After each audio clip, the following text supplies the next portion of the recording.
ਭਾਈ ਅੰਮ੍ਰਿਤਪਾਲ ਸਿੰਘ ਅਤੇ ਨਿੱਜਰ ਕਤਲकांड ਡਾਇਸਪੋਰਾ ਸਿੱਖਾਂ 'ਚ ਘਟੀ ਚੋਣਾਂ 'ਚ ਦਿਲਚਸਪੀ। NIA ਦੇ ਸਾਬਕਾ ਡਾਇਰੈਕਟਰ ਦਿਨਕਰ ਗੁਪਤਾ ਨੂੰ ਭਾਰਤ ਸਰਕਾਰ ਨੇ ਦਿੱਤੀ Z+ ਸੁਰੱਖਿਆ। ਕਿਸਾਨ ਆਗੂ ਡੱਲੇਵਾਲ ਦਾ ਸੁਨੀਲ ਜਾਖੜ ਨੂੰ ਕਰਾਰਾ ਜਵਾਬ। ਪਿਛਲੀਆਂ ਚੋਣਾਂ ਦੇ ਉਲਟ ਡਾਇਸਪੋਰਾ ਸਿੱਖ ਇਸ ਵਾਰ ਚੋਣਾਂ ਤੋਂ ਦੂਰ ਰਹੇ ਹਨ। ਸ਼ੰਭੂ ਬਾਰਡਰ ਤੇ ਨੌਜਵਾਨ ਕਿਸਾਨ ਦੀ ਹੱਤਿਆ, ਵਾਰਿਸ ਪੰਜਾਬ ਦੇ ਜਥੇਬੰਦੀ ਦੇ ਮੁਖੀ ਭਾਈ ਅੰਮ੍ਰਿਤਪਾਲ ਸਿੰਘ ਵਿਰੁੱਧ ਰਾਸ਼ਟਰੀ ਸੁਰੱਖਿਆ ਕਾਨੂੰਨ ਦਾ ਲਾਗੂ ਹੋਣਾ ਅਤੇ ਭਾਈ ਹਰਦੀਪ ਸਿੰਘ ਨਿੱਜਰ ਦੀ ਹੱਤਿਆ ਤੋਂ ਬਾਅਦ ਭਾਰਤ ਕੈਨੇਡੀਅਨ ਸਬੰਧਾਂ ਵਿੱਚ ਤਣਾਅ ਨੂੰ ਇਸ ਦਾ ਕਾਰਨ ਮੰਨਿਆ ਜਾ ਰਿਹਾ ਹੈ। ਕਥਿਤ ਤੌਰ ਤੇ ਉਹਨਾਂ ਦਾ ਕੇਂਦਰ ਤੋਂ ਮੋਹ ਭੰਗ ਹੋ ਗਿਆ ਹੈ। ਡਿਬਰੂਗੜ੍ਹ ਜੇਲ੍ਹ ਵਿੱਚ ਬੰਦ ਅਤੇ ਖਡੂਰ ਸਾਹਿਬ ਤੋਂ ਆਜ਼ਾਦ ਉਮੀਦਵਾਰ ਵਜੋਂ ਚੋਣ ਲੜ ਰਹੇ ਕੇਵਲ ਭਾਈ ਅੰਮ੍ਰਿਤਪਾਲ ਸਿੰਘ ਹੀ ਧਿਆਨ ਖਿੱਚਦੇ ਨਜ਼ਰ ਆ ਰਹੇ ਹਨ, ਜੋ ਕਿ ਹਲਕੇ ਦੇ ਵਸਨੀਕਾਂ ਨਾਲ ਹੋਈ ਗੱਲਬਾਤ ਤੋਂ ਜ਼ਾਹਰ ਹੈ। ਸੁਖਦੇਵ ਐਸ ਫਗਵਾੜਾ, ਕੋਆਰਡੀਨੇਟਰ ਸਿਆਸੀ wing alliance of Sikh organisations ਦਾ ਕਹਿਣਾ ਹੈ ਕਿ ਡਾਇਸਪੋਰਾ ਵਿੱਚ ਇਹ ਭਾਵਨਾ ਵੱਧ ਰਹੀ ਹੈ ਕਿ ਅਸੀਂ ਵਾਰਿਸ ਪੰਜਾਬ ਦੇ ਸੰਸਥਾਪਕ ਦੀਪ ਸਿੱਧੂ ਦੀ ਮੌਤ ਦੇ ਇਨਸਾਫ ਲਈ ਕੁਝ ਨਹੀਂ ਕਰ ਸਕੇ ਤੇ ਹੁਣ ਸਾਨੂੰ ਅੰਮ੍ਰਿਤਪਾਲ ਸਿੰਘ ਨਾਲ ਵੀ ਅਜਿਹਾ ਨਹੀਂ ਹੋਣ ਦੇਣਾ ਚਾਹੀਦਾ। 2014 ਦੇ ਉਲਟ ਜਦੋਂ ਪ੍ਰਵਾਸੀ ਭਾਰਤੀ ਵੱਖ-ਵੱਖ ਪਾਰਟੀਆਂ ਦੇ ਉਮੀਦਵਾਰਾਂ ਲਈ ਫੰਡ ਇਕੱਠਾ ਕਰਨ ਵਾਲੇ ਡਿਨਰ ਦੀ ਮੇਜ਼ਬਾਨੀ ਕਰ ਰਹੇ ਸਨ, ਪਰ ਹੁਣ ਜ਼ਮੀਨ ਤੇ ਕੋਈ ਸਰਗਰਮੀ ਦਿਖਾਈ ਨਹੀਂ ਦਿੰਦੀ। ਇਸ ਤੋਂ ਪਹਿਲਾਂ ਵੀ ਵੱਖ-ਵੱਖ ਪਾਰਟੀਆਂ ਦੀਆਂ ਵਿਦੇਸ਼ੀ ਇਕਾਈਆਂ ਦੇ ਆਗੂਆਂ ਨੇ ਚੋਣ ਪ੍ਰਚਾਰ ਵਿੱਚ ਹਿੱਸਾ ਲਿਆ ਸੀ।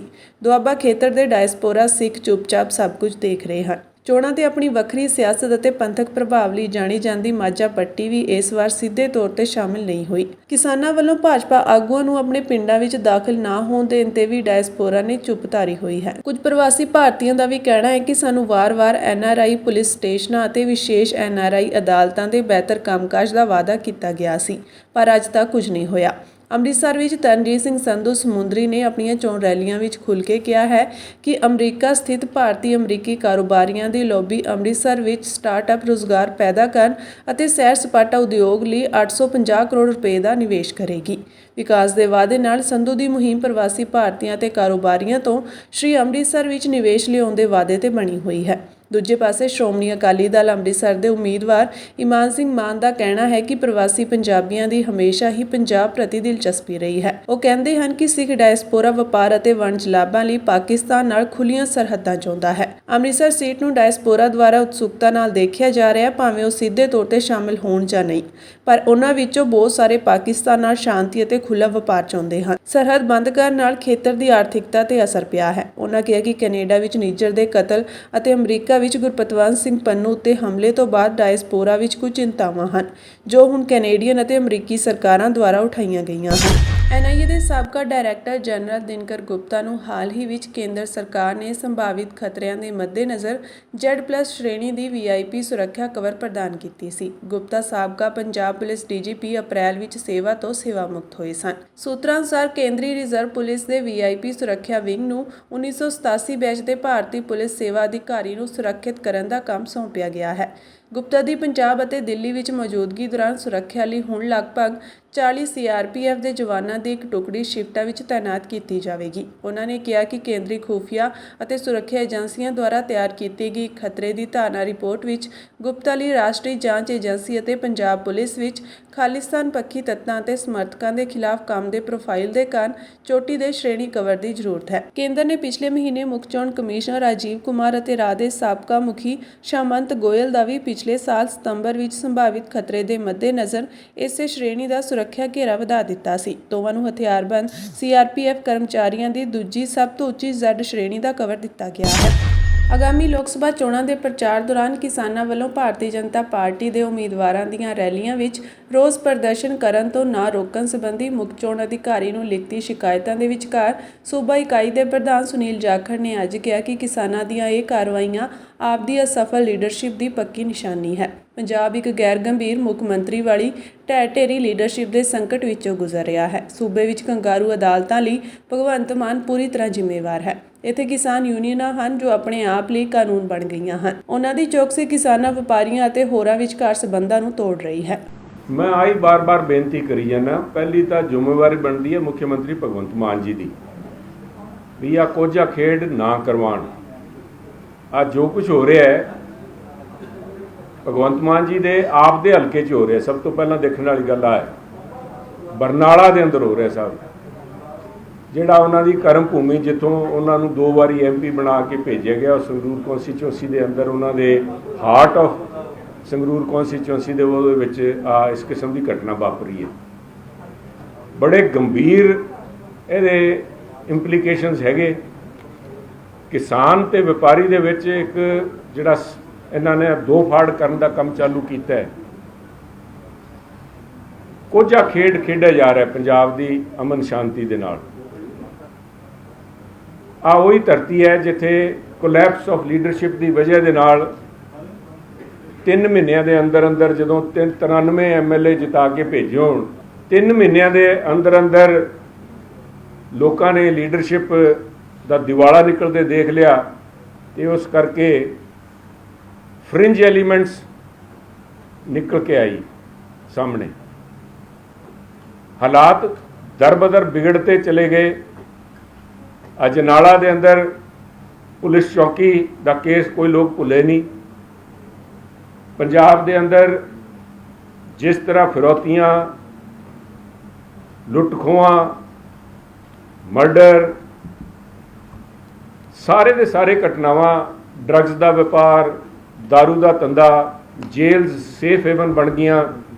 ਆ ਦਿਨ ਪ੍ਰਤੀ ਦਿਨ ਨਿਗਾਰ ਹੁੰਦਾ ਗਿਆ ਲਾਅ ਐਂਡ ਆਰਡਰ ਦੇ ਸਿਚੁਏਸ਼ਨ ਦਾ ਪੰਜਾਬ ਦੇ ਅੰਦਰ। ਨੰਗਲ ਦਾ ਇਨਸੀਡੈਂਟ ਹੋਇਆ, ਉਹਦੇ ਵਿਕਾਸ ਪ੍ਰਭਾਕਰ ਨੂੰ ਇਸ ਕਰਕੇ ਮਾਰਿਆ ਗਿਆ, ਉਹਦੀ ਵਿਚਾਰਧਾਰਾ ਕਿਉਂਕਿ ਉਹ RSS ਦਾ ਕਾਰਜਕਰਤਾ ਸੀ, ਉਹਦੇ ਗੋਲੀ ਮਾਰੀ ਗਈ। ਆ ਸਾਰੇ ਮੈਂ ਇਸ ਕਰਕੇ ਗਿਣਾ ਰਿਹਾ ਵੀ ਪੰਜਾਬ ਦੇ ਇਹ ਬੜੇ ਗੰਭੀਰ ਮੁੱਦੇ ਹੈ। ਮੁੱਖ ਮੰਤਰੀ ਸਾਹਿਬ ਸਿਵਾਏ ਝੇਡਾਂ ਕਰਨ ਦੇ, ਮਜ਼ਾਕ ਕਰਨ ਦੇ, ਛੱਲੇ ਗਾਣ ਦੇ ਕੋਈ ਕੰਮ ਨਹੀਂ ਕਰ ਰਹੇ। ਉਦੋਂ ਉੱਤੇ ਆ ਜਿਹੜੀ ਕਿਸਾਨ ਜਥੇਬੰਦੀਆਂ ਹੈ, ਦੇ ਆਰ ਟਰਾਈਂਗ, ਉਹਨਾਂ ਦੇ ਲੀਡਰਸ਼ਿਪ ਜਿਹੜੇ ਹੈ ਉਹ they are becoming a law unto themselves. ਇਸ ਤੋਂ ਪਹਿਲਾਂ ਸਰਕਾਰ ਦੀ ਕਮਜ਼ੋਰੀ, ਸਰਕਾਰ ਦਾ ਫੇਲਿਅਰ ਦੇਖ ਕੇ ਪਿੰਡਾਂ ਦੇ ਅੰਦਰ ਕਮੇਟੀਆਂ ਬਣੀਆਂ ਸੀਗੀਆਂ। ਪਿੰਡ ਕਮੇਟੀ ਬਣੀ ਸੀਗੀ, ਜਿਹੜੇ ਨਸ਼ੇ ਦੇ ਬਾਹਰ ਉਹਨਾਂ ਨੇ ਧਰਨੇ ਲਾ ਕੇ ਡਾਂਗਾ ਲੈ ਕੇ ਰਾਤ ਨੂੰ ਬੈਠੇ ਰਹਿੰਦੇ ਸੀਗੇ। ਜਦੋਂ ਪਬਲਿਕ ਡਾਂਗਾ ਚੱਕ ਲੂਗੀ, ਚਾਹੇ ਉਹ ਕਿਸਾਨ ਹੈ, ਚਾਹੇ ਉਹ ਬੜੀ ਬਜ਼ੁਰਗ ਮਹਿਲਾਵਾਂ ਵੀ ਬੈਠਦੀਆਂ ਸੀ ਉਹ ਧਰਨੇ 'ਚ, ਜਿਹੜੇ ਰਾਤ ਨੂੰ ਠੀਕਰੀ ਪੈਰੇ ਲੱਗਦੇ ਹੁੰਦੇ ਸੀਗੇ ਪਿੰਡਾਂ ਦੇ ਅੱਗੇ, ਉਹ ਸਾਰੇ ਸਰਕਾਰ ਦੀ ਨਾਕਾਮਯਾਬੀ ਦਾ ਇੱਕ ਮੰਜ਼ਰ ਹੈ।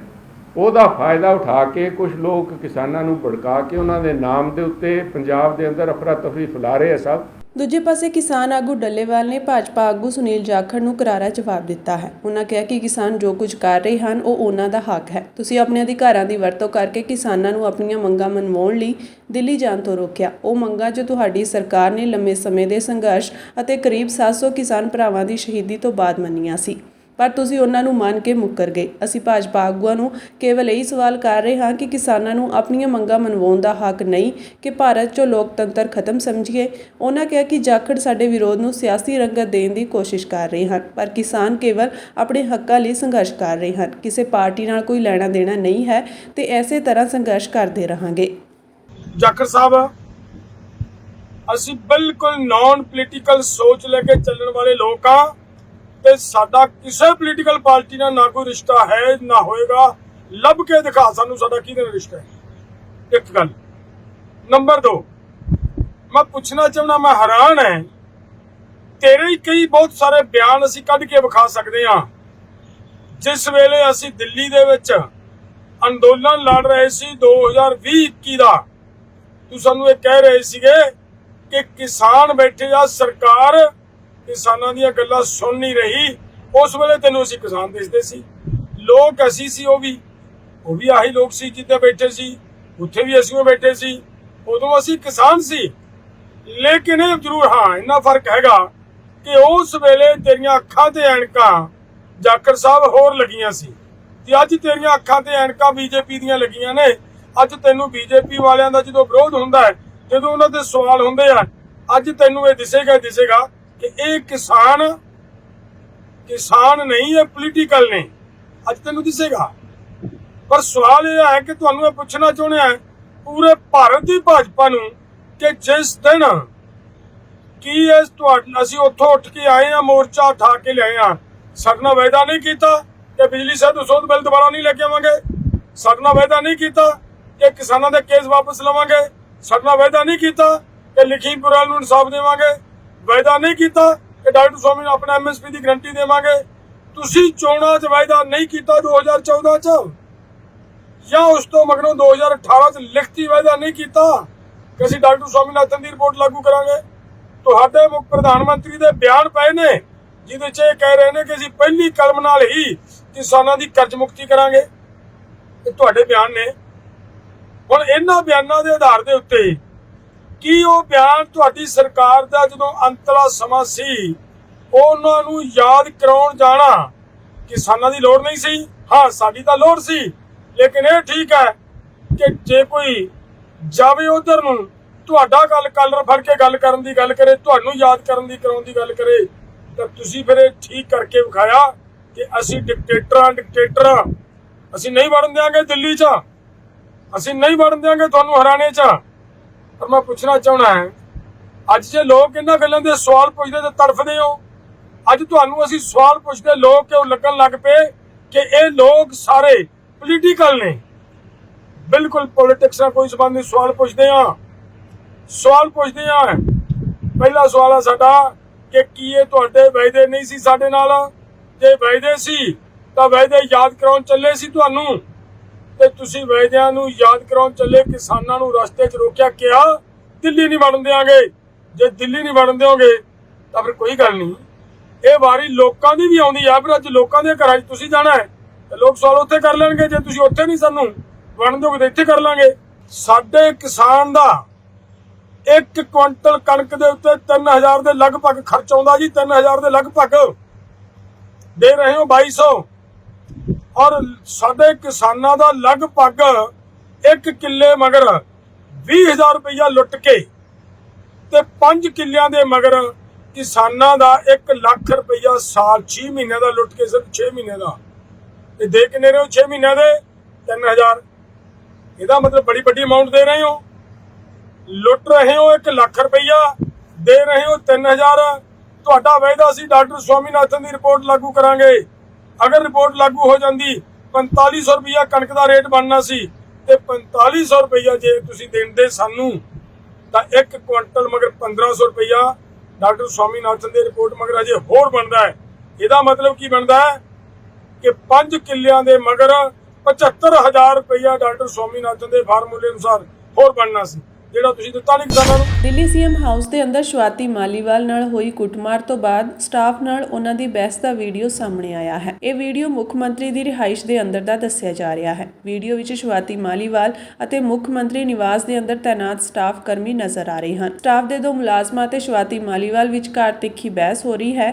ਉਹ ਸਵਾਤੀ ਮਾਲੀਵਾਲ ਨੂੰ ਬਾਹਰ ਜਾਣ ਲਈ ਕਹਿ ਰਹੇ ਹਨ। ਸਵਾਤੀ ਮਾਲੀਵਾਲ ਗੁੱਸੇ ਵਿੱਚ ਹੈ ਤੇ ਪੁਲਿਸ ਨੂੰ ਬੁਲਾਉਣ ਦੀ ਗੱਲ ਕਰ ਰਹੀ ਹੈ। ਦੱਸ ਦਈਏ ਕਿ ਸਵਾਤੀ ਮਾਲੀਵਾਲ ਨੇ ਅੱਜ ਅਦਾਲਤ ਵਿੱਚ ਧਾਰਾ 164 ਤਹਿਤ ਆਪਣਾ ਬਿਆਨ ਦਰਜ ਕਰਵਾਇਆ ਹੈ। ਜਦੋਂ ਅਦਾਲਤ ਪਹੁੰਚੀ ਤਾਂ ਕਾਰ 'ਚੋਂ ਉਤਰ ਕੇ ਉਹ ਲੰਗੜਾ ਕੇ ਚੱਲਦੀ ਦਿਖਾਈ ਦਿੱਤੀ। ਇਸ ਮਾਮਲੇ ਦੀ FIR ਵੀ ਸਾਹਮਣੇ ਆਈ ਹੈ, ਜਿਸ ਵਿੱਚ ਉਸ ਦੇ ਬਿਆਨ ਦਰਜ ਹਨ। ਕੱਲ ਦਿੱਲੀ ਪੁਲਿਸ ਦੇ ਸਪੈਸ਼ਲ ਸੈੱਲ ਦੇ 3 ਅਧਿਕਾਰੀ ਸਵਾਤੀ ਮਾਲੀਵਾਲ ਨੂੰ ਮਿਲਣ ਲਈ ਉਹਨਾਂ ਦੇ ਘਰ ਪਹੁੰਚੇ ਸਨ। ਕਰੀਬ 3 ਘੰਟੇ ਦੀ ਪੁੱਛਗਿੱਛ ਤੋਂ ਬਾਅਦ ਉਹਨਾਂ ਦੇ ਬਿਆਨ ਦਰਜ ਕੀਤੇ ਗਏ। ਦਿੱਲੀ ਪੁਲਿਸ ਨੇ ਰਿਸ਼ਵ ਕੁਮਾਰ ਦੇ ਖਿਲਾਫ IPC ਦੀ ਧਾਰਾ 323, 354, 506 ਅਤੇ 509 ਦੇ ਤਹਿਤ ਮਾਮਲਾ ਦਰਜ ਕੀਤਾ ਹੈ। ਜਾਣਕਾਰੀ ਮੁਤਾਬਕ ਆਪ ਸੰਸਦ ਸਵਾਤੀ ਮਾਲੀਵਾਲ ਨੇ ਰਿਸ਼ਵ ਕੁਮਾਰ ਤੇ ਵਾਰ-ਵਾਰ ਥੱਪੜ ਮਾਰਨ ਅਤੇ ਪੇਟ ਮੁੱਕਾ ਮਾਰਨ ਦਾ ਦੋਸ਼ ਲਗਾਇਆ ਹੈ। ਦੱਸ ਦਈਏ ਕਿ ਸਵਾਤੀ ਮਾਲੀਵਾਲ ਨੇ ਮੁੱਖ ਮੰਤਰੀ ਕੇਜਰੀਵਾਲ ਦੇ PA ਵਿਭਵ ਕੁਮਾਰ ਤੇ ਬਦਸਲੂਕੀ, ਗਾਲੀ ਗਲੋਚ ਅਤੇ ਕੁੱਟਮਾਰ ਦੇ ਦੋਸ਼ ਲਗਾਏ ਹਨ। ਇਹ ਘਟਨਾ 13 ਮਈ ਦੀ ਹੈ। ਮਾਮਲਾ ਉਹਨਾਂ ਦੇ ਧਿਆਨ ਵਿੱਚ ਆਉਣ ਤੋਂ ਬਾਅਦ ਮੁੱਖ ਮੰਤਰੀ ਕੇਜਰੀਵਾਲ ਨੇ ਮਾਮਲੇ ਦੀ ਜਾਂਚ ਦੇ ਹੁਕਮ ਦਿੱਤੇ ਹਨ। ਸਵਾਤੀ ਮਾਲੀਵਾਲ ਉਸ ਨੂੰ ਮਿਲਣ ਆਈ ਸੀ ਅਤੇ ਕੁੱਟਮਾਰ ਦਾ ਸ਼ਿਕਾਰ ਹੋ ਗਈ। ਇਸ ਮੁੱਦੇ ਤੇ ਦਿੱਲੀ ਦੀ ਸਿਆਸਤ ਗਰਮਾ ਗਈ ਹੈ। ਰਾਸ਼ਟਰੀ ਮਹਿਲਾ ਕਮਿਸ਼ਨ ਨੇ ਕੱਲ ਰਿਸ਼ਵ ਕੁਮਾਰ ਨੂੰ ਸੰਮਨ ਜਾਰੀ ਕੀਤਾ ਸੀ। ਸਵਾਤੀ ਮਾਲੀਵਾਲ ਤੇ ਹੋਏ ਹਮਲੇ ਦੇ ਮਾਮਲੇ ਦਾ ਖੁਦ ਨੋਟਿਸ ਲੈਂਦਿਆਂ ਕਮਿਸ਼ਨ ਨੇ ਰਿਸ਼ਵ ਨੂੰ ਅੱਜ 17 ਮਈ ਨੂੰ ਸਵੇਰੇ 11 ਵਜੇ ਪੇਸ਼ ਹੋਣ ਲਈ ਕਿਹਾ ਸੀ। ਦਰਅਸਲ 13 ਮਈ ਨੂੰ ਰਾਜ ਸਭਾ ਮੈਂਬਰ ਸਵਾਤੀ ਮਾਲੀਵਾਲ ਦਿੱਲੀ ਦੇ ਮੁੱਖ ਮੰਤਰੀ ਅਰਵਿੰਦ ਕੇਜਰੀਵਾਲ ਨੂੰ ਉਹਨਾਂ ਦੀ ਰਿਹਾਇਸ਼ ਤੇ ਮਿਲਣ ਗਈ ਸੀ। ਸਵਾਤੀ ਮਾਲੀਵਾਲ ਨੇ ਰਿਸ਼ਵ ਕੁਮਾਰ ਤੇ ਬਦਸਲੂਕੀ, ਗਾਲੀ ਗਲੋਚ ਅਤੇ ਕੁੱਟਮਾਰ ਦੇ ਦੋਸ਼ ਲਗਾਏ ਹਨ। ਸ਼੍ਰੋਮਣੀ ਅਕਾਲੀ ਦਲ ਅੰਮ੍ਰਿਤਸਰ ਪ੍ਰਧਾਨ ਸਰਦਾਰ ਸਿਮਰਨਜੀਤ ਸਿੰਘ ਮਾਨ ਦਾ ਬਿਆਨ ਆਇਆ ਹੈ ਕਿ ਨਾਗਰਿਕਤਾ ਸੋਧ ਕਾਨੂੰਨ ਅਧੀਨ ਬਾਹਰਲੇ ਮੁਲਕਾਂ ਤੋਂ ਆਏ ਮੁਸਲਮਾਨਾਂ ਨੂੰ ਤੁਰੰਤ ਨਾਗਰਿਕਤਾ ਕਾਰਡ ਜਾਰੀ ਕੀਤੇ ਜਾਣ। ਜਿੰਨੇ ਵੀ ਮੁਸਲਿਮ ਪਰਿਵਾਰ ਬਾਹਰਲੇ ਮੁਲਕਾਂ ਵਿੱਚੋਂ ਆ ਕੇ ਇੰਡੀਆ ਵਿੱਚ ਵਸੇ ਹਨ, ਉਹਨਾਂ ਨੂੰ ਨਾਗਰਿਕਤਾ ਸੋਧ ਕਾਨੂੰਨ ਅਧੀਨ ਇੰਡੀਆ ਦੀ ਨਾਗਰਿਕਤਾ ਜ਼ਰੂਰ ਮਿਲਣੀ ਚਾਹੀਦੀ ਹੈ ਅਤੇ ਉਹਨਾਂ ਨੂੰ ਇਸ ਸੰਬੰਧੀ ਪਹਿਚਾਣ ਕਾਰਡ ਵੀ ਜਾਰੀ ਹੋਣੇ ਚਾਹੀਦੇ ਹਨ। ਉਹਨਾਂ ਕਿਹਾ ਕਿ ਪਰ ਦੁੱਖ ਅਤੇ ਅਫਸੋਸ ਹੈ ਕਿ ਵੱਡੀ ਗਿਣਤੀ ਵਿੱਚ ਮੇਰੇ ਲੋਕ ਸਭਾ ਹਲਕੇ ਸੰਗਰੂਰ ਵਿੱਚ ਪਾਕਿਸਤਾਨ ਅਤੇ ਹੋਰਨਾਂ ਮੁਲਕਾਂ ਤੋਂ ਆਏ ਮੁਸਲਮਾਨ ਪਤੀ ਪਤਨੀਆਂ ਨੂੰ ਅਤੇ ਉਹਨਾਂ ਦੇ ਪਰਿਵਾਰਕ ਮੈਂਬਰਾਂ ਨੂੰ ਨਾਗਰਿਕਤਾ ਸੋਧ ਕਾਨੂੰਨ ਅਧੀਨ ਅਜਿਹੇ ਕਾਰਡ ਜਾਰੀ ਨਹੀਂ ਕੀਤੇ ਗਏ, ਜੋ ਕਿ ਇਹ ਬਹੁਤ ਵੱਡਾ ਵਿਤਕਰਾ ਭਰਿਆ ਅਮਲ ਹੈ, ਜਿਸ ਦੀ ਸ਼੍ਰੋਮਣੀ ਅਕਾਲੀ ਦਲ ਅੰਮ੍ਰਿਤਸਰ ਸਖਤ ਸ਼ਬਦਾਂ ਵਿੱਚ ਨਿੰਦਾ ਕਰਦਾ ਹੋਇਆ ਹੁਕਮਰਾਨਾਂ ਨੂੰ ਤੁਰੰਤ ਇਸ ਗੰਭੀਰ ਵਿਸ਼ੇ ਉੱਤੇ ਅਮਲ ਕਰਨ ਅਤੇ ਉਹਨਾਂ ਨੂੰ ਨਾਗਰਿਕਤਾ ਕਾਰਡ ਜਾਰੀ ਕਰਨ ਦੀ ਮੰਗ ਕਰਦਾ ਹੈ। ਉਹਨਾਂ ਕਿਹਾ ਕਿ ਬੀਤੇ 20 ਸਾਲਾਂ ਤੋਂ ਜੋ ਪਰਿਵਾਰ ਇੱਥੇ ਆ ਕੇ ਵਸੇ ਹੋਏ ਹਨ ਅਤੇ ਜੋ ਇੱਥੋਂ ਦੀ ਨਾਗਰਿਕਤਾ ਪ੍ਰਾਪਤ ਕਰਨ ਦੇ ਕਾਨੂੰਨੀ ਹੱਕਦਾਰ ਹਨ, ਉਹਨਾਂ ਨੂੰ ਇਸ ਕਾਨੂੰਨ ਅਧੀਨ ਕਾਰਡ ਨਾ ਜਾਰੀ ਕਰਕੇ ਹੁਕਮਰਾਨ ਬੇਇਨਸਾਫੀ ਕਰ ਰਿਹਾ ਹੈ, ਜਦੋਂ ਕਿ ਇਸ ਕਾਨੂੰਨ ਦਾ ਫਾਇਦਾ ਬਹੁ ਗਿਣਤੀ ਉਠਾ ਰਹੀ ਹੈ। ਅਜਿਹਾ ਅਮਲ ਸੰਵਿਧਾਨ ਦੀ ਧਾਰਾ 14 ਦਾ ਵੀ ਘੋਰ ਉਲੰਘਣ ਹੈ, ਜੋ ਸਭਨਾਂ ਨਾਗਰਿਕਾਂ ਨੂੰ ਬਰਾਬਰਤਾ ਦੇ ਅਧਿਕਾਰ ਪ੍ਰਦਾਨ ਕਰਦੀ ਹੈ। ਉਹਨਾਂ ਕਿਹਾ ਕਿ ਸਾਡੀ ਪਾਰਟੀ ਸ਼੍ਰੋਮਣੀ ਅਕਾਲੀ ਦਲ ਅੰਮ੍ਰਿਤਸਰ ਹਰ ਤਰ੍ਹਾਂ ਦੇ ਸਮਾਜਿਕ ਵਖਰੇਵੇਂ ਜਿਵੇਂ ਕਿ ਨਸਲੀ, ਧਰਮੀ, ਰੰਗ ਰੂਪ, ਜਾਤ ਪਾਤ, ਵਰਗ ਆਦਿ ਦੇ ਸਖਤ ਵਿਰੁੱਧ ਹੈ, ਜੋ ਕਿ ਮਨੁੱਖਤਾ ਵਿੱਚ ਬਹੁਤ ਵੱਡਾ ਦੁਨਿਆਵੀ ਵਿਤਕਰਾ ਪੈਦਾ ਕਰਦਾ ਹੈ। ਅਜਿਹਾ ਬਿਲਕੁਲ ਨਹੀਂ ਹੋਣਾ ਚਾਹੀਦਾ, ਬਲਕਿ ਬਰਾਬਰਤਾ ਦੀ ਸੋਚ ਤੇ ਸਭਨਾਂ ਲਈ ਕਾਨੂੰਨ ਦੀ ਨਜ਼ਰ ਵਿੱਚ ਇੱਕ ਹੋਣਾ ਚਾਹੀਦਾ ਹੈ, ਕਿਉਂਕਿ ਸਾਡੇ 10ਵੇਂ ਗੁਰੂ ਗੋਬਿੰਦ ਸਿੰਘ ਜੀ ਨੇ ਵੀ ਮਾਨਸ ਕੀ ਜਾਤ ਸਭੈ ਏਕੈ ਪਹਿਚਾਨਬੋ ਦਾ ਸੰਦੇਸ਼ ਦੇ ਕੇ ਸਮੁੱਚੀ ਮਨੁੱਖਤਾ ਨੂੰ ਇੱਕ ਸਮਾਨ ਹੋਣ ਦਾ ਦਰਜਾ ਦਿੱਤਾ ਹੈ। ਸਾਡੀ ਪਾਰਟੀ ਇਸ ਪਰਿਭਾਸ਼ਾ ਉੱਤੇ ਦ੍ਰਿੜਤਾ ਨਾਲ ਪਹਿਰਾ ਦੇ ਰਹੀ ਹੈ। ਉਹਨਾਂ ਕਿਹਾ ਕਿ ਸਾਡੀ ਪਾਰਟੀ ਸੈਂਟਰ ਹਕੂਮਤ ਤੋਂ ਇਹ ਚਾਹੁੰਦੀ ਹੈ ਕਿ ਜੋ ਵਿਧਾਨ ਵਿੱਚ ਬਰਾਬਰਤਾ ਦੀ ਗੱਲ ਕੀਤੀ ਗਈ ਹੈ, ਉਸ ਅਧੀਨ ਇੱਥੇ ਵਸਣ ਵਾਲੇ ਮੁਸਲਮਾਨ ਮਰਦ ਅਤੇ ਔਰਤ ਜੋ ਹੁਣ ਇੰਡੀਅਨ ਨਾਗਰਿਕ ਹਨ ਅਤੇ ਜੋ ਇੰਡੀਅਨ ਮਰਦਾਂ ਨਾਲ ਵਿਆਹ ਹੋਣ ਤੋਂ ਬਾਅਦ ਬੀਬੀਆਂ ਇੰਡੀਅਨ ਬਣ ਗਈਆਂ ਹਨ, ਉਹਨਾਂ ਸਭਨਾਂ ਨੂੰ ਇਸ ਇੰਡੀਅਨ ਨਾਗਰਿਕਤਾ ਹੋਣ ਦੇ ਕਾਨੂੰਨੀ ਅਧਿਕਾਰ ਤੋਂ ਕਾਨੂੰਨੀ ਕਾਰਡ ਦਿੱਤੇ ਜਾਣ। ਜੇਕਰ ਸੈਂਟਰ ਹਕੂਮਤ ਨੇ ਇਹ ਹੋਣ ਵਾਲੀ ਵਿਤਕਰੇ ਭਰੀ ਕਾਰਵਾਈ ਬੰਦ ਨਾ ਕੀਤੀ ਤਾਂ ਸਾਡੀ ਪਾਰਟੀ ਇਸ ਗੰਭੀਰ ਵਿਸ਼ੇ ਉੱਤੇ ਕਾਨੂੰਨੀ ਪ੍ਰਕਿਰਿਆ ਅਪਣਾਉਣ ਅਤੇ ਅਦਾਲਤ ਦਾ ਦਰਵਾਜ਼ਾ ਖੜਕਾਉਣ ਤੋਂ ਬਿਲਕੁਲ ਨਹੀਂ ਝਿਜਕੇਗੀ। ਸੱਚਖੰਡ ਸ੍ਰੀ ਹਰਿਮੰਦਰ ਸਾਹਿਬ ਵਿਖੇ ਦਰਸ਼ਨ ਕਰਨ ਆਉਣ ਵਾਲੀਆਂ ਸੰਗਤਾਂ ਰਸਤਿਆਂ ਵਿੱਚ ਗੈਰ ਸਿੱਖਾਂ ਜਾਂ ਪ੍ਰਵਾਸੀਆਂ ਵੱਲੋਂ ਵੇਚੇ ਜਾ ਰਹੇ ਰੁਮਾਲਾ ਸਾਹਿਬ ਨੂੰ ਲੈਣ ਤੋਂ ਪੂਰੀ ਤਰ੍ਹਾਂ ਸੁਚੇਤ ਕਰਨ ਲਈ ਸ੍ਰੀ ਅਕਾਲ ਤਖਤ ਸਾਹਿਬ ਦੇ ਜਥੇਦਾਰ ਗਿਆਨੀ ਰਘਬੀਰ ਸਿੰਘ ਨੇ ਸਿੱਖ ਸੰਗਤਾਂ ਨੂੰ ਅਪੀਲ ਕੀਤੀ ਹੈ। ਉਹਨਾਂ ਦਾ ਕਹਿਣਾ ਹੈ ਕਿ ਇਹਨਾਂ ਗੈਰ ਸਿੱਖ ਅਤੇ ਪ੍ਰਵਾਸੀ ਲੋਕਾਂ ਵੱਲੋਂ ਸਿੱਖੀ ਸਿਧਾਂਤਾਂ ਨੂੰ ਨਾ ਜਾਣਦੇ ਹੋਏ ਆਉਣ ਵਾਲੀਆਂ ਸੰਗਤਾਂ ਨੂੰ ਭਰਮ ਭੁਲੇਖਿਆਂ ਵਿੱਚ ਪਾ ਕੇ ਆਪਣੀਆਂ ਦੁਕਾਨਦਾਰੀਆਂ ਚਲਾਈਆਂ ਜਾ ਰਹੀਆਂ ਹਨ। ਸਿੰਘ ਸਾਹਿਬ ਨੇ ਕਿਹਾ ਕਿ ਕਾਫੀ ਦਿਨਾਂ ਤੋਂ ਸੂਚਨਾਵਾਂ ਮਿਲ ਰਹੀਆਂ ਹਨ ਕਿ ਸੱਚਖੰਡ ਸ੍ਰੀ ਹਰਿਮੰਦਰ ਸਾਹਿਬ ਦੇ ਰਸਤਿਆਂ ਵਿੱਚ ਕੁਝ ਲੋਕਾਂ ਵੱਲੋਂ ਗੁਰੂ ਸਾਹਿਬ ਦੇ ਰੁਮਾਲੇ ਫੜੀਆਂ ਰੇੜੀਆਂ ਜਾਂ ਫਿਰ ਹੱਥਾਂ ਵਿੱਚ ਲੈ ਕੇ ਸੰਗਤਾਂ ਦੇ ਅੱਗੇ ਪਿੱਛੇ ਘੁੰਮਦੇ ਹੋਏ ਵੇਚੇ ਜਾ ਰਹੇ ਹਨ, ਜੋ ਕਿ ਇੱਕ ਤਰ੍ਹਾਂ ਮਰਿਆਦਾ ਦਾ ਪੂਰੀ ਤਰ੍ਹਾਂ ਨਾਲ ਉਲੰਘਣ ਕੀਤਾ ਜਾ ਰਿਹਾ ਹੈ। ਉਹਨਾਂ ਕਿਹਾ ਕਿ ਇਹ ਵੀ ਪਤਾ ਲੱਗਿਆ ਹੈ ਕਿ ਇਹਨਾਂ ਲੋਕਾਂ ਵੱਲੋਂ ਦੇਸ਼ ਵਿਦੇਸ਼ਾਂ ਜਾਂ ਫਿਰ ਦੂਜੇ ਸ਼ਹਿਰਾਂ ਵਿੱਚੋਂ ਆਉਣ ਵਾਲੀਆਂ ਸੰਗਤਾਂ ਨੂੰ ਭਰਮਾਉਂਦੇ ਹੋਏ ਇਹ ਕਿਹਾ ਜਾਂਦਾ ਹੈ ਕਿ ਗੁਰੂ ਘਰ ਵਿਖੇ ਰੁਮਾਲਾ ਸਾਹਿਬ ਚੜਾਉਣ ਨਾਲ ਹੀ ਇੱਥੇ ਆਉਣਾ ਸਫਲ ਹੁੰਦਾ ਹੈ। ਸਿੰਘ ਸਾਹਿਬ ਗਿਆਨੀ ਰਘਬੀਰ ਸਿੰਘ ਨੇ ਸੰਗਤਾਂ ਨੂੰ ਅਪੀਲ ਕੀਤੀ ਕਿ ਗੁਰੂ ਘਰ ਵਿਖੇ ਇਸ ਤਰ੍ਹਾਂ ਦਾ ਕੁਝ ਵੀ ਨਹੀਂ ਹੈ, ਕਿਉਂਕਿ ਇੱਕ ਸ਼ਰਧਾਲੂ ਵੱਲੋਂ ਆਪਣੀ ਸ਼ਰਧਾ ਭਾਵਨਾ ਨਾਲ ਗੁਰੂ ਘਰ ਵਿਖੇ ਆਉਣਾ ਹੀ ਬਹੁਤ ਵੱਡੀ ਗੱਲ ਹੁੰਦੀ ਹੈ। ਉਹਨਾਂ ਕਿਹਾ ਕਿ ਸੱਚਖੰਡ ਸ੍ਰੀ ਹਰਿਮੰਦਰ ਸਾਹਿਬ, ਸ੍ਰੀ ਕੇਸਗੜ੍ਹ ਸਾਹਿਬ ਜਾਂ ਫਿਰ ਗੁਰਦੁਆਰਾ ਸ੍ਰੀ ਫਤਿਹਗੜ੍ਹ ਸਾਹਿਬ ਜਾਂ ਹੋਰ ਇਤਿਹਾਸਕ ਗੁਰੂਧਾਮਾਂ ਵਿਖੇ ਆਉਣ ਵਾਲੀ ਸੰਗਤਾਂ ਇਸ ਗੱਲ ਦਾ ਧਿਆਨ ਰੱਖਦੇ ਹੋਏ ਕਿ ਗੁਰਦੁਆਰਾ ਸਾਹਿਬ ਦੇ ਰਸਤਿਆਂ ਵਿੱਚ ਲੱਗੀਆਂ ਰੇੜੀਆਂ ਤੋਂ ਗੁਰੂ ਘਰਾਂ ਵਿੱਚ ਚੜਾਉਣ ਲਈ ਰੁਮਾਲਾ ਸਾਹਿਬ ਜਾਂ ਫਿਰ ਹੋਰ ਸਿੱਖ ਨਿਸ਼ਾਨ ਵਾਲੀਆਂ ਵਸਤਾਂ ਬਿਲਕੁਲ ਨਾ ਖਰੀਦਣ। ਜ਼ਿਲ੍ਹਾ ਅੰਮ੍ਰਿਤਸਰ ਦੇ ਪਿੰਡ ਲੋਹਗੜ੍ਹ ਵਿਖੇ ਕਿਸਾਨ ਮਜ਼ਦੂਰ ਸੰਘਰਸ਼ ਕਮੇਟੀ ਪੰਜਾਬ ਵੱਲੋਂ ਭਾਜਪਾ ਦੇ ਉਮੀਦਵਾਰ ਮਨਜੀਤ ਮੰਨਾ ਨੂੰ ਕਿਸਾਨਾਂ ਦੇ ਸਵਾਲਾਂ ਤੋਂ ਭੱਜਦੇ ਵੇਖਿਆ ਗਿਆ। ਕਿਸਾਨਾਂ ਵੱਲੋਂ ਜਦੋਂ ਉਹਨਾਂ ਦਾ ਜੰਮ ਕੇ ਵਿਰੋਧ ਕੀਤਾ ਗਿਆ ਤੇ ਸਵਾਲ ਕੀਤੇ ਗਏ ਤਾਂ ਉਹ ਪ੍ਰਚਾਰ ਅਧਵਿਚਕਾਰ ਹੀ ਛੱਡ ਕੇ ਭੱਜਣ ਨੂੰ ਮਜਬੂਰ ਹੋ ਗਏ। ਵੱਡੀ ਗਿਣਤੀ ਵਿੱਚ ਕਿਸਾਨਾਂ ਦਾ ਕਾਫਲਾ ਮੰਨਾ ਦਾ ਵਿਰੋਧ ਕਰ ਰਿਹਾ ਸੀ ਤਾਂ ਦੂਜੇ ਪਾਸੇ ਪੁਲਿਸ ਬਲ ਵੀ ਵੱਡੀ ਗਿਣਤੀ ਵਿੱਚ ਸੁਰੱਖਿਆ ਲਈ ਪਹੁੰਚੇ ਸਨ। ਕਿਸਾਨਾਂ ਦਾ ਕਹਿਣਾ ਸੀ ਕਿ ਉਹਨਾਂ ਨੂੰ ਦਿੱਲੀ ਜਾਣ ਤੋਂ ਰੋਕਿਆ ਗਿਆ ਤੇ ਉਹ ਮੰਨਾ ਨੂੰ ਪਿੰਡ ਵਿੱਚ ਵੜਨ ਤੋਂ ਰੋਕ ਨਹੀਂ ਰਹੇ, ਬਲਕਿ ਆਪਣੇ ਸਵਾਲਾਂ ਦੇ ਜਵਾਬ ਮੰਗ ਰਹੇ ਹਨ। ਇਹਨਾਂ ਸਵਾਲਾਂ ਦਾ ਜਵਾਬ ਦੇਣਾ ਜਾਂ ਭੱਜਣਾ ਆਗੂਆਂ ਦੀ ਆਪਣੀ ਮਰਜ਼ੀ ਹੈ। ਸ਼੍ਰੋਮਣੀ ਅਕਾਲੀ ਦਲ ਦੇ ਪ੍ਰਧਾਨ ਸੁਖਬੀਰ ਸਿੰਘ ਬਾਦਲ ਦਾ ਬਿਆਨ ਆਇਆ ਹੈ ਕਿ ਮੁੱਖ ਮੰਤਰੀ ਭਗਵੰਤ ਮਾਨ ਨੇ ਕਰੋੜਾਂ ਦੇ ਸ਼ਰਾਬ ਘੁਟਾਲੇ ਦੇ ਮਾਮਲੇ ਵਿੱਚ ਗ੍ਰਿਫਤਾਰੀ ਤੋਂ ਬਚਣ ਲਈ ਕੇਂਦਰ ਅਤੇ ਹਰਿਆਣਾ ਸਰਕਾਰ ਨੂੰ ਪੰਜਾਬ ਦੇ ਕਿਸਾਨਾਂ ਤੇ ਅਥਰੂ ਗੈਸ ਅਤੇ ਰਬੜ ਦੀਆਂ ਗੋਲੀਆਂ ਚਲਾਉਣ ਦੀ ਇਜਾਜ਼ਤ ਦਿੱਤੀ ਹੈ। ਉਹ ਇੱਕ ਪਿੰਡ ਵਿੱਚ ਮੀਟਿੰਗਾਂ ਨੂੰ ਸੰਬੋਧਨ ਕਰ ਰਹੇ ਸਨ। ਇਸ ਮੌਕੇ ਬਾਦਲ ਨੇ ਕਿਹਾ ਕਿ ਮੁੱਖ ਮੰਤਰੀ ਜਾਣਦੇ ਹਨ ਕਿ ਉਹ ਆਪਣੇ ਬੌਸ ਅਰਵਿੰਦ ਕੇਜਰੀਵਾਲ ਵਾਂਗ ਸਲਾਖਾਂ ਪਿੱਛੇ ਜਾ ਸਕਦੇ ਹਨ, ਕਿਉਂਕਿ ਉਹਨਾਂ ਵੱਲੋਂ ਵੀ ਪੰਜਾਬ ਵਿੱਚ ਉਹੀ ਸ਼ਰਾਬ ਘੁਟਾਲਾ ਕੀਤਾ ਗਿਆ ਹੈ ਜੋ ਦਿੱਲੀ ਵਿੱਚ ਹੋਇਆ ਸੀ। ਉਹਨਾਂ ਕਿਹਾ ਕਿ ਇਸੇ ਲਈ ਉਹ ਅਰਵਿੰਦ ਕੇਜਰੀਵਾਲ ਦੀ ਅਗਵਾਈ ਵਾਲੀ ਆਪ ਦੀ ਕੇਂਦਰੀ ਇਕਾਈ ਦੇ ਕੰਟਰੋਲ ਵਿੱਚੋਂ ਬਾਹਰ ਕੱਢ ਕੇ ਆਪ ਪੰਜਾਬ ਇਕਾਈ ਬਣਾ ਕੇ ਪੰਜਾਬ ਸਰਕਾਰ ਭਾਜਪਾ ਨੂੰ ਸੌਂਪਣ ਲਈ ਗੋਡੇ ਟੇਕੀ ਬੈਠੀ ਹੈ। ਉਹਨਾਂ ਸਾਬਕਾ ਕੇਂਦਰੀ ਮੰਤਰੀ ਹਰਸਿਮਰਤ ਕੌਰ ਨੂੰ ਵੋਟ ਪਾਉਣ ਦੀ ਅਪੀਲ ਵੀ ਕੀਤੀ। ਇਸ ਮੌਕੇ ਬਾਦਲ ਨੇ ਕਾਂਗਰਸ ਦੀ ਆਲੋਚਨਾ ਕਰਦਿਆਂ ਲੋਕਾਂ ਨੂੰ ਅਪੀਲ ਕੀਤੀ ਕਿ ਉਹ ਅਗਲੇ ਮਹੀਨੇ ਇਸੇ ਦਿਨ ਵੋਟ ਪਾਉਣ ਵੇਲੇ 1 ਜੂਨ 1984 ਨੂੰ ਯਾਦ ਕਰਨ। ਇਸ ਦੌਰਾਨ ਮਹਿਮਾ ਸਰਜਾ ਵਿੱਚ ਕਿਸਾਨਾਂ ਵੱਲੋਂ ਸੁਖਬੀਰ ਬਾਦਲ ਨੂੰ ਵੀ ਵਿਰੋਧ ਦਾ ਸਾਹਮਣਾ ਕਰਨਾ ਪਿਆ।